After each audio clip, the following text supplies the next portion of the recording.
បើសិនជាយើងពិបាករកកម្មវិធី scan IP យើងអាចប្រើ command ping បានយើង ping ម្ដងមក network តែម្ដងចូលមក CMD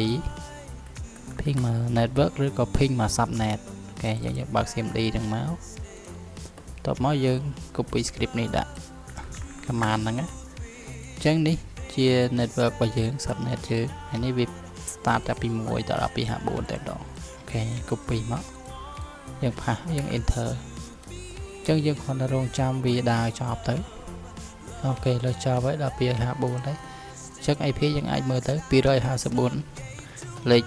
254 IP នេះមានគេប្រើឃើញមាន device ប្រើពេញទៅស្គាល់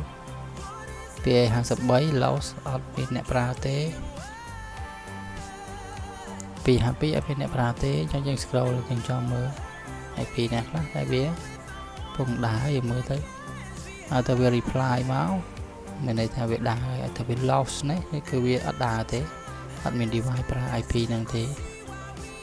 ញ្ចឹងនេះយើងអាច check មើលយ៉ាងបានបញ្ហាអីទេអញ្ចឹងយើងស្រួលដែរយើងមកទៅ download កម្មវិធីនាំធ្ងន់សិនដាក់ command មួយយើងដឹងនេះ IP 30.1 នេះគេរកទៅយើងប្រើនេះ reply វាប្រកុំreply មួយទៀតនេះកំពុងប្រើ IP នេះអូខេអញ្ចឹងថ្ងៃហ្នឹងចែកម្លែកខ្លីប៉ុណ្ណឹងបានហើយអរគុណជួបខ្ញុំវីដេអូក្រោយបាយ